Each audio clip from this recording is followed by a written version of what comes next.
พี่น้องมาโอ้บริมามือหนึ่งมือแม่นแหละบริมามือว่านี่บริมาพี่น้องเอ้ยเนาะเวลาผ่านไปกับทางพอสร้างเพิ่นโบกได้สิแล้วข้างนี่พี่น้องเอ้ยเนาะพี่ยังลวดอีกตอนแรกกันแล้วยังน้อยนึงตอนนี้คือสิแล้วเอาพี่น้องนี่แหละเป็นชีมือของพ่อสร้างเราเนาะขี้ไล่หรืองามกับเบิ่งน้ำกันพี่น้องเอ้ยมีแต่บอลลี่สิพาพี่พน้องมาเบิ่งภาพโอ้มันอยากสะท้อนแสงน้อยนึงเนาะแสงแง่กับตะเวนอยากให้พี่ให้น้องเบิ่งภาพเพื่อนมุมไกลๆนี่น้อยนึงนะเนาะก็ได้อยู่ซ้ำนี้ก็ได้ย่อไกลก็นี่พัดตะเวนแง่พี่น้องเอ้ยมาเบิ่งภาพตอนโบกแล้วเนาะทางด้านนี้พี่น้องก็ถือว่าเกี่ยงเก่าขึ้นลายเนาะเฮือนเท่าสายฟ้า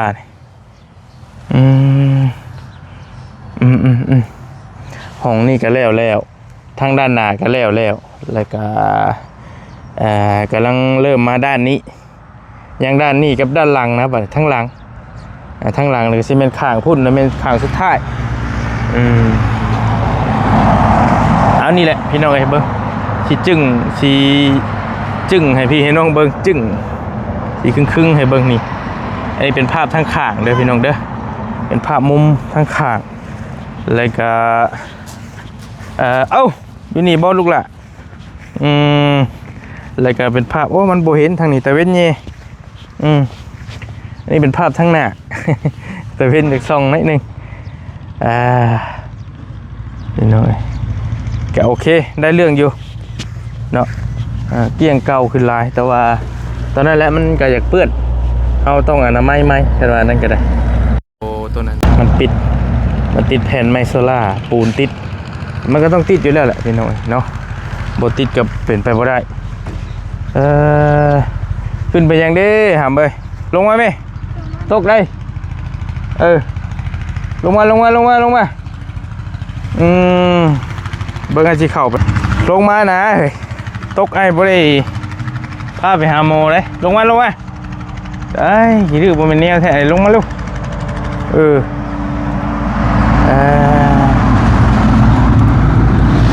บรรยากาศเนาะอยู่เพื่อนน้องๆเพิ่นลงมาก่อนลูกลงมาอยากสมอยสมีน้อยนึงเนาะบายดีเด้อพ่อชายเด้อเป็นได้ไดฮะพักผ่อนบ่ขึ้นแล้วผู้เดียวแม่นแล้ววันศิลป์มื้อนี้เนาะอยู่พัดโอ้ว่าจังหน่อยเกิดเหตุบ่คาดฝันได้คือไม่คือจักผลิตโอ้ยอดเอาแล้วก็ค่อยเขาเลยก็โอ้เมื่อส่วนเมื่อฮู้จักตัวคลัมเลยยังลืมอดเอาก่อนก็ชั้นหลบแรงนี่ปัดบันทินดับว่ายังไงเมื่อวันศิลป์เจ้าบ่เฮ็ดคลัมยันเจ็บแล้วยันเจ็บวันนี้ลองเบิ่งน่ะเจ็บอีหลีบาดนี่เกือบแล้วเอาแล้วอยากอดเอาก่อนว่ะก็ชั้นโอ้ยก็เฮ็ดแล้วมันค่อยอดนั่นแหละอย่าว่าวันชิ้นก็เฮ็ดบ่หั่นนะมันโทรมาเอาไปว่าป่ะคลัมก่อนชูเมียเจ้าเมื่อแล้วตะวันตักบาทโดยเมื่อทำบุญปักก้อนแล้วว่าจังพอแล้วซะเกือบได้เนาะโธ่ตกลงมาพุ่นกะมาเจ็บกันโอ้มาแล้วผ้าหูจักดอกไต่ไปมาแล้วคงเอาอันเครื่องเที่ยวขุกเที่ยวลุกเด้อผู้เดียวทีแรกโดยจักว่าเฮามีสติแล้วก็ยาประมาณแล้วก็ผู้ดีได้โอกาสเลยว่าจะเมื่อจอบอีเมลแน่ป่ะจังหน่อยแหละสิเข้าบ้านแล้วเงื่อนอะไรอย่างกินอะไรบ้างอย่างก็อยากพอดีแล้วทางเนาะพอสร้างเรายุดมันได้แจ้งเลยเพิ่นว่ามื้อวันพุธมื้อ5 ค่ำออกใหม่นี่ได้เพิ่นจะเฮ็ดพิธีให้ลูกเพิ่นหลานเพิ่นบ่ไก่ตัวนึงพาเข้าแล้วใครเฮ็ดให้พ่อเฒ่าจะมาเฮ็ดพอเป็นวิธีให้ลูกให้หลานเราครอบกับแม่นก็แน่มันเฮ็ดแล้วแหละเฮ็ดแล้ววันถึงวันพุธวันที่อย่างได้ออกไม้5 ค่ำบ่แม่นมื้อนี้ดับเด้แล้วก็1 2 3 4อีก4มื้อที่5แล้วแม่นโอเคเพิ่นบอกออลี่ว่ะ ก็ว่าบ่ลีหันบ่เกี่ยวคะแนนเฮ็ดให้ลูกให้หลานแล้วก็แล้วเจ้าเฮ็ดให้เฮานี่บ่ได้ยากได้เฮาเดี๋ยวเจ้าเจ้าสิถือฮีดอันบ่ถือฮีดแล้วแต่มื้อเจ้าสิคอยแล้วสิคอยก็ไปบนไม้ เราสิมาเฮ็ดกับไผครับผู้เดียวเราติบ่ เรามีปลาเขา ก็มาเฮ็ดพ่อให้มันแล้วแล้วก็เฮ็ดโลดแล้วก็เพราะว่า การจะนอนก็นอน แม่นเพราะว่าเฮานอนแต่หึงเลยดิ แม่น มันก็บ่ได้ครอบบ่ได้บอกเพิ่นยันว่าฮีดคองเพิ่นถือแล้วเป็นน้ำลังยังเป็นไม้สิยากอีก แม่น เฮ็ดรถแล้วเฮ็ดรถบอกให้เราเฮ็ดรถบ่มีปัญหาดอกซุมเฮาได้ใดก็ได้เพราะว่ากันเฮาอยาก เจ้าสีคำพอแล้วบ่หรือบาลีมาเนาะว่ะมาตะเว้นก็ดีมาแจ้งไว้เพิ่นว่า โอ แล้ว เคโอเค แจ้งทีมงานอยู่ มีขึ้นมาแต่เว้นจังหน่อยนี่ก็เรามาเบิ่งก่อนว่าเอามาเอานี่ผู้สู้บ่สร้างกี่ดูครับเอาน้ำอารมณ์น้ำนี่เอ็มกระทิงให้เฮาให้เราดูโอ้นี่บ่แรงมันสิออกนี่ตายแล้วนี่แม่งก็เบื่อ มันตายใช้รถอ้ายโอ้6รถก็จังมันยังแม่นยาหิวเอาขอบใจเอาไปกินน้ำกันหิวตัวเดียวโอเคเอ็มร้อยนะให้พ่อสร้างเด้อถือเอาได้เกือบไหมบ่ได้จบดีโอเคอันนี้เป็นภาพทางหน้าพี่น้องภาพมุมทางหน้าเนาะมุมทางหน้าเห็นบ่กระทิงแดงนะให้พ่อสร้างเด้อนี่เบิ่งเอาพี่น้องเอ้ยเป็นอะไรก็เบิ่งตัวจริงน้ำกัน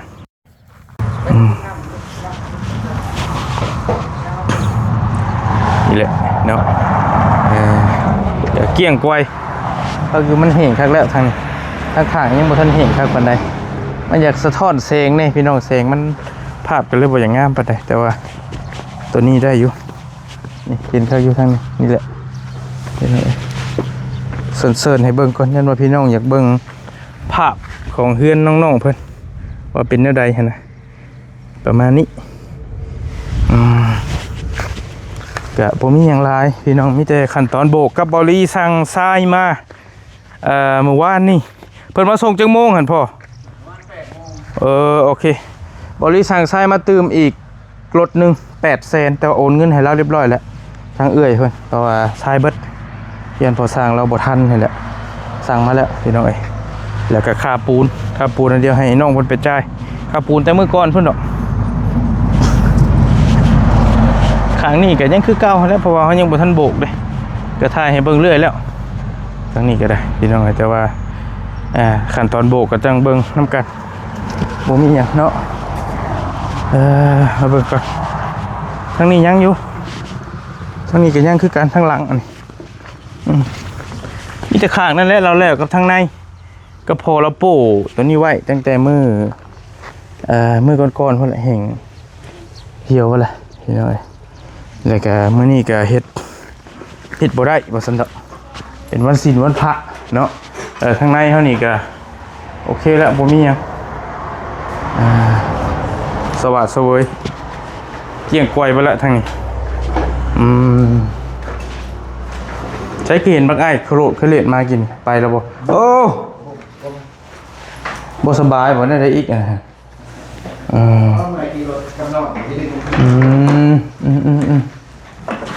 โอเคยังแมนเบิ่ง ฮะ แม่นไหมมีผมบอกจ้ะ โอ้ยเวทโอ้เวทไพ่นี่ครับ เป็นผู้ชามนี่มีน้ำ โอ้ตายขอโทษ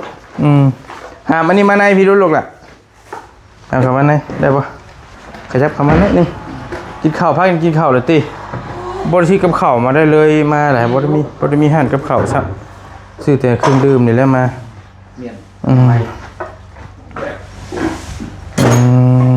โอเคสองมาบางทีเนาะเดี๋ยวไล่โอเคน้ำแดงน้ำโอเคไม่ได้นำก๊อกน้ำยังก็ได้ป่ะเลยที่แม่นใครอยู่รอบสักหน่อยสูบบางอันนั้นพอไอ้ตัวมันข้างเลยตกใส่ว่าวเลยดึงขึ้นมาเช็คได้แล้วโอเคใครอยู่รอบสักแหงดูพอเมื่อวานนี่กับบริมาเบิ่งนะพี่น้องสาวเข่าห้องหมอก็เลยเล่นลงสวรรค์พุทธิวานนี่ก็ได้ มันนี่มีโอกาสก็เลยมาเบิ่งก่อนก็บ่มีหยังหลายดอกพอสร้างก็เฮ็ดบ่ได้เด้เอาโตมาดูล่ะมาให้แล้วมานั่งคุยกันมาจะได้ออกเมื่อป้าเลยมันมีหลายทางไปอยู่อะพามาเซเว่นนี่โอเคโอ้มาทันคำเราจะทีแลนเมื่อนำเจ้าพอต้องเรียนเขาละ เขาเลยไป ที่ นะ รถนั่นการมันเจ้าอยู่คำระยะเล็กน้อยแล้วข่อยมาประมาณชั่วโมงอยู่คำหมดแต่ก่อน พอชิเมื่อเฮือนบ่ เมื่ออันนี้เมื่อจะเข้าต้องเห็นเราสิเข้าไปแบกไปเหนื่อยอยู่บ้านนี้นางเพียง เป็นน้ ตั้งแต่ผู้นี่นะ โอ้โหนี่ใกล้ๆนี้วันมหาโชคนี่บ่ แมน ออกมาทหารแล้วกี่นี่ อ๋อ เอาเครื่องคองไปมอบให้เล็กน้อยพิการออกมาทหารแล้ว นะ ำเดี๋ยวกินข้าว ไปกินข้าว ไปเกี่ยวเอาลูกละแล้วก็ไปชี้ทำแค่ผ้าแล้วคุณข้าว เขาเบิดแหละ เนี่ย ไปกินข้าวไปเกี่ยวเอานี่กินน้ำนี่กันนี่ เด้อข้าวในติ๊บครับผมกินเสดังไผ่ปิ้งเอา ตื่นมาเลยอยากกินข้าวด้วยมีอยุ่น้ำรถอ้ายในอื่นน่ะบ่มี นะครับรสชิมรสขอบใจเบอร์รี่แล้วได้ กินก่อน ชนกัน กินก่อน เรา กระทิงได้กระทิงชนกันคือว่านั่นคำนั่นมืดเท่าไรทำบริเวณเดียว แม่นั่นแหละเช้านี่ขึ้นแล้วมาเบิ่งจะจิตชองโมง เขาบอกคือว่าคำไว้แต่มันหลายทางไปลิก 3 โมงเลย ลิกจิก เขา จัก เบียกไว้คือกันดูคำไว้ฉันนั่น เกือบมันนี่ติไปไม่3 โตก็ยังนั่น เกือบเป็นวินบ่บ่แบบไม่มันสลิกได้มันหนึ่งคือว่า เพิ่นมาให้เฮ็ดเนาะก็หมายวะจานจอกได้ลูกนี่มาเด้อเราเด้อกินน้ำมันลมเด้อน้ำลมกันเด้อใส่ห้องเขาอันนั้นไม่ห้องเขาไอ้นิ้วมาไหม เนียนทางนั้นได้ก็เขาจะกระแปงไว้ได้อยู่มันมืออะไรไปเลยไปบ่บอก นิ้ว กินเป๊ปซี่ซ่าได้ทุกที่มาโอ้ยแค่จอกคุณเจ้าได้ครับซื้อห้านไอเวียดนี่ได้นี่ฮะก็อยากโอ้เราจะกินพุ่นจักมันยังไม่ยากทางอนามัยโตแล้วเพื่อว่าเด็กดิทูอนามัยเอ๊ะจอกนี่นะเอ้า นั่ง นางเบียดกันอีกเลย นั่งกระซองนั้นอยู่ในผมจะเนี่ยมันบังอ่ะจกเอามันต้องอยู่ใต้โต๊ะแบบนี้จกเอาเลยไม่คือตอนนั้นยังตอนหับปีใหม่ได้นี่เนาะสงท้ายปีเก่าได้นี่แม่นบ่ใช่ผักนั่งแบบนี้เลยใกล้เลยพอเท่าจะมามื้อใด เจ้านี้ บ่จักชับเจ้าบ่อยู่เฮือนบ่ใช่จังบ่อยู่เฮ้ยเนี่ยใส่ผ้าอยู่บ่ใส่ผ้าเห็นอยู่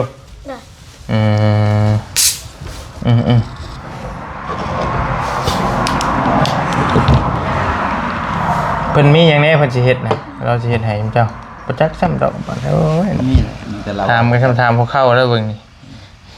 จับไก่เลยเก็บผ้าเขาเยอะจับปล่อยไปก็ขอเอากระทันกว่าเยอะ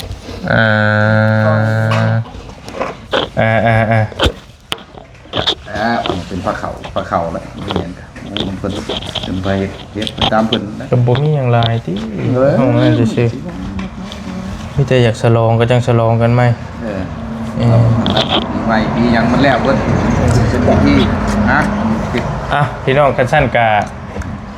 บริสิแจ้งพี่แจ้งน้องนำเลยกันแล้วกันเนาะเป็นมื้อนี้เป็นวันสินดับมือออกใหม่5 ค่ำทางพ่อเฒ่าน้องเพิ่นน้องๆเพิ่นนี่สิมาทำพิธีให้ทำพิธีให้ลูกให้หลานทำพิธีขึ้นเฮือนใหม่ได้ว่าง่ายๆก็ได้ขึ้นอยู่ขึ้นนอนนั่นแหละแต่ว่าอาจจะบ่ได้เฉลิมฉลองอีหยังเราอาจจะมาเฮ็ดกับผู้เดียวเราบ่หรือว่าจังได๋เฮามาครอบมาบอกหั่นนะแต่ว่าคันว่าเฮาอยากอันนี้ก็เฮาอยากผูกแขนให้น้องเพิ่นก็ได้มือมันเด้มืองามเด้พี่น้องเอ้ยมีแต่เชิญชวนเนาะพ่อแม่พี่น้องหรือว่า FC ที่ผ่านไปผ่านมา ที่เคยมาแวะหาน้องสายฟ้าอยากมาร่วมหรือว่าอยากมาผูกแขนยินดีน้ำน้องมื้อวันที่จักสิถึงวันที่หยังเด้บาดเบิ่ง ที่เท่าไหร่ ก่อนมื้อนี้วันที่19 จำไป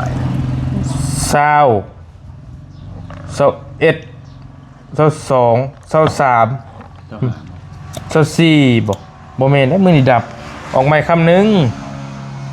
ออกใหม่2 ผู้ชมอ่ะ คำ3คำ4คำ5คำวันที่24 ที่สี่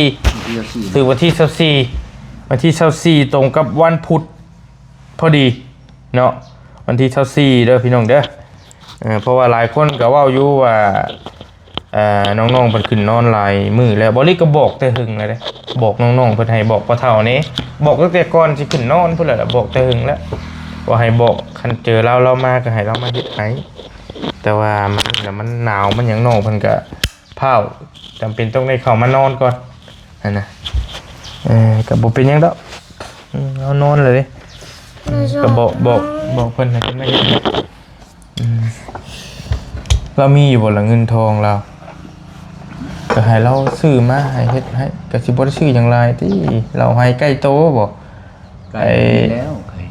ไก่ชุมเจ้าเองนี่บ่เหล้าขวดนึงบ่นั่นได้ติแต่ว่านั่นก็ได้เทียนน้ำบกน้ำหอมไม่มักตอกน้ำมันนี่แล้ว ไม่เอามาเงี้ย หมากไม้เฮ้ยคำว่าหมากไม้จักแม่นหยังแล้วเอามาในเฮากินแล้ว นี่แป๊บมากน้ำแทงมาได้จังหวะ ต้มขนมก็เป็นแล้วหมาก หมากที่เฮากินได้เห็นนะ มากมาก หมากมากมากก็มีที่ หมากแล้วแต่เป็นหมากไม้หั่นแหละมาเฮ็ดให้ มาวิ หมากวิก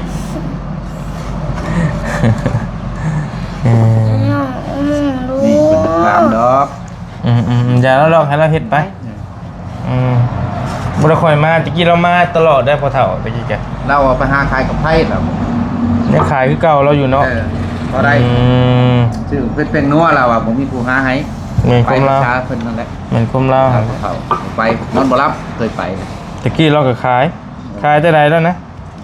ตามบอกกับน้องๆเพิ่นขายแต่หึงแล้วบ่เฒ่า นี่บ่ได้ช่วยเพิ่นก่อนช่วยเพิ่นหาผู้กลับพุ่น 2กลับตัว5,000 เอาขายถึกเด้เรากันเนาะ10กับไป10,000ไป4กับพังดีแหละกับละ2,500 10กับเท่าไหร่ครับ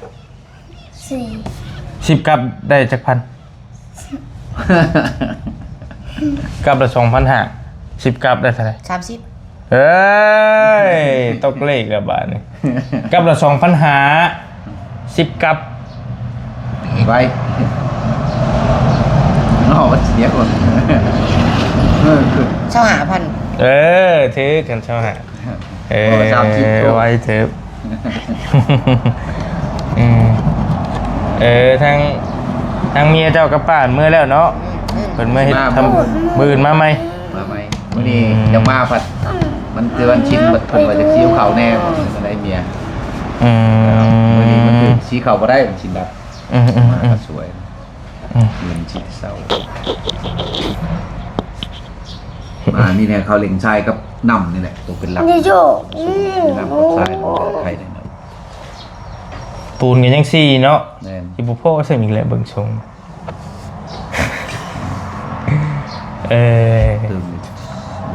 สวย10 ชอบได้บ่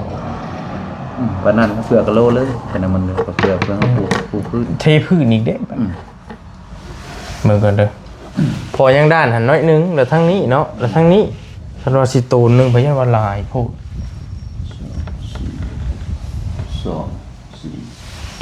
4ต้องไล่ทิ่มเลยนะ8 ชอบเฉพาะบุกมันมีแหละ5 ชอบบัดเทพื้นติดกะโลฮะโมเมนต์เป็นตูนพุ่นบ่เพิ่นบ่ได้นะมันสิโมนั่นแน่เนาะความหมายว่าเราเฮ็ดเองปรับเองประมาณ2 เซนครึ่งก็เลยประมาณ3 เซนกันหนาพุ10 กิโล2 เซนครึ่งประตูกะโลก็มีแต่ ในห้องซื้อติกะโล2ห้องน้อยซื้อ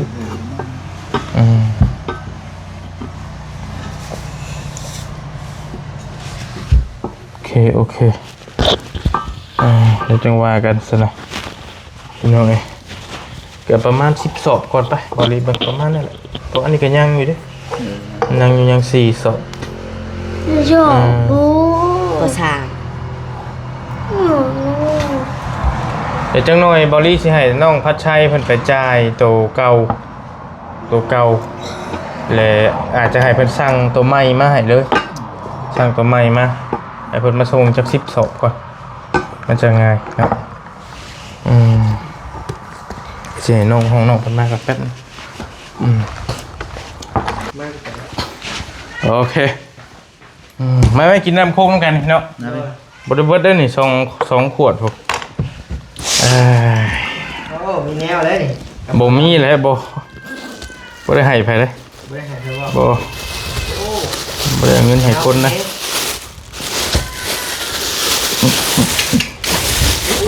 จะเสียเงินในค่าปูนชื่อใช่เนาะให้เราใช่แล้ว จะใช่ไอ้คนใช่เลยบ่รู้มากินน้ำไหนกัน เอ้า ให้เจ้าสิหาตื้มมาแล้วเพราะว่า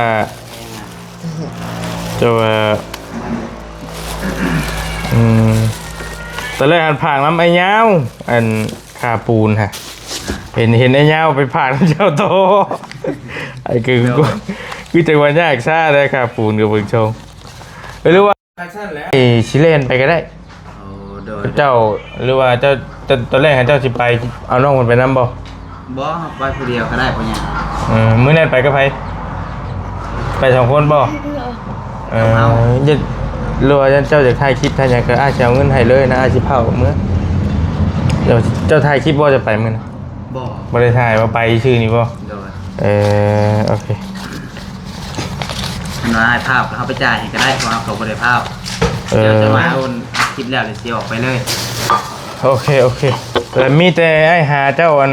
สั่งมาอีกแน่8 ชอบให้เพิ่นมาส่งมาอยู่บ่เนาะ10 ชอบสิมาอยู่บ่เนาะเด้อ1 2 3 4 5 6 7 8 แสนคิดสอบหน่อยแม่นพอสอบละ80เด้มาอยู่แล้วว่าอันตอนนั้นเราก็คือมาอยู่เนาะมาอยู่ไปดีเด้อพี่น้องเด้ออันเท่านั้นบ่ได้มาบ่มื้อนี้เท่าพี่คือว่าไปสวรรค์ว่ะเขาไป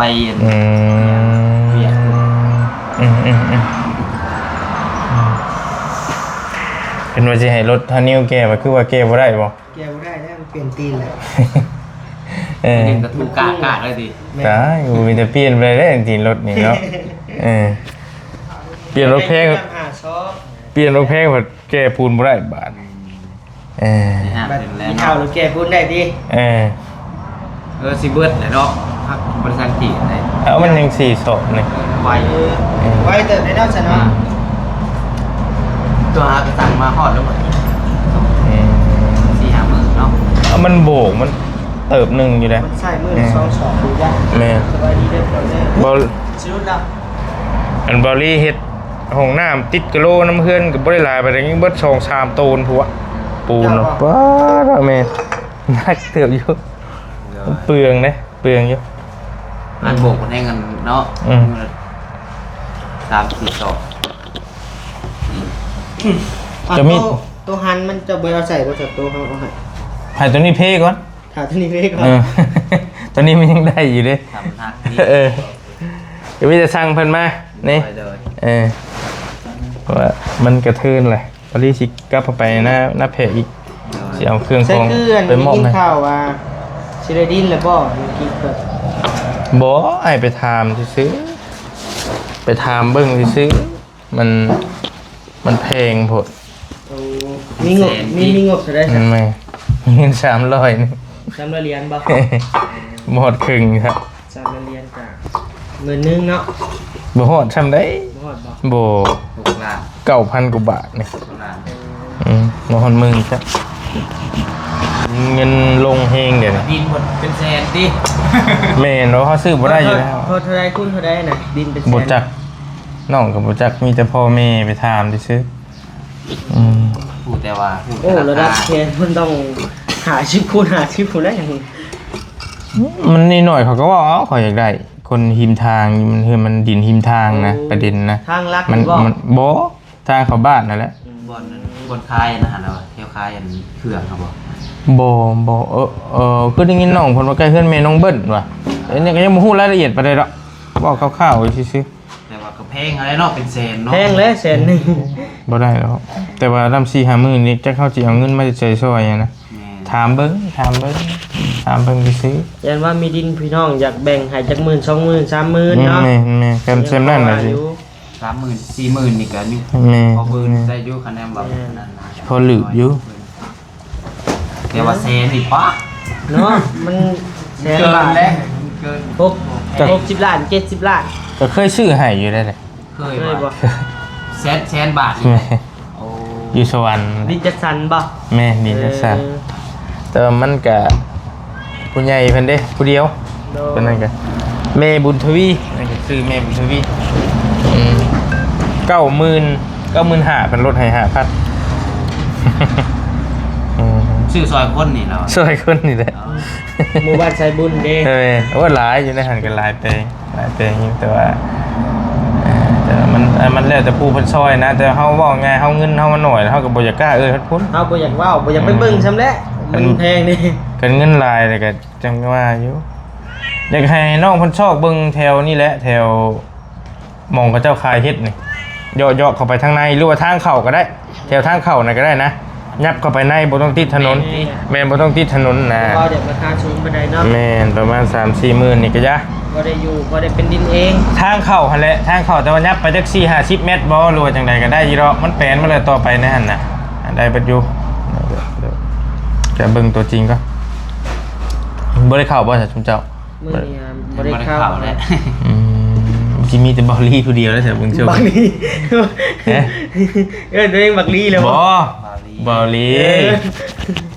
มาข้ามชอบกับมือดีถ้าเข้ากาก็หอดกินนี่ อืม แรกวันที่เข้าไปพุ่นว่าตอนเช้าเลย โอเค เดียวเลยมื้อนี้ ดอยเดียวแล้วเบาประธานเพิ่นก็จักอยู่ทางไหนประธานยาเมื่อกี้เห็นขับรถวิโก้ จักไปทางใด เออ ขอโทษบ่ ผู้เดียวแล้วโดยโอเคซะนะพี่น้องมีแต่สิขอโตวกลับก่อนบัดนี้เนาะแล้วก็จังว่ากันยังบ่ได้เมื่อง่ายแล้วว่าชุมเจ้า ยังอยู่ ทำผู้แหละ แรง ทำ โอเค มือนูมือตา แข่งเป็นยังหาม ล้มเลย โอ้ยลูกหลาล่มขี่รถถีบบ่ฮะ ครับ เฮ็ดล่มเองหรือไผพาล่ม เฮ็ดเองนะ เนี่ยเราคิดดื้อได้ เป็นตัวว่าปลาตัวลบว่า หมอ เอาพอช่างสิไปใช้บัตรนี่แจ้งตัวครับ หน้าแล้ว แม่ถูกมากได้แม่ ตำประตูวัดนะพระเจ้า ผมไม่แม่ตั้มจรดตัว อยู่ทางเวตัวใด เอาทั้งแม่โมเข้าไปกายบ้านมันวันปีการนั่นแหละเข้าไป ลุงวัดมาสุ ออกมาแต่หันได้กินนี่ เจ้าฮะ ออกมาแต่เฮาไปมื้อนั้นแหละตอนแรง น้องนิ่ม น้ำแม่ นี่ก็เป็นพิการนะบ่ ชุดเจ้าว่างบ่ล่ะพาเราไป นั่นน้ำทิพ แต่ ย์ โคบได้เอานอนนี่ไปน้ำเอ้าสิเป็นยัง ไปเลย หรือว่า จะไปเฮิงบ่จะเห็นได้ไป หรือว่า เอาสินั่นก็คำก็ไม่เอาออกมากัน เลยไปคำพูดออกมา เดินว่ามันเกิด หรือว่าเจ้าขับรถจักรไปพอแล้วว่าน้องนิวว่าก็แล้วแต่ เดี๋ยวลมกันอีก ลมหลังไม้ก็ได้ ไปเลยจังว่ากันพอสร้างเราเอาเวียงเอาไว้ว่างเวียกกันนะเราสิมาเยี่ยมพ่อแม่อา พอ สา ดีมื้อนี้ก็เป็นวันชิ้นแน่เราอ่ะ เราเฮ็ดเวียกบ่ได้เนาะไปสบายดีพี่น้องเราจังว่ากันอยู่ดีมีแฮง โดย ปิดแทน ให้อย่างเงี้ยเพิ่น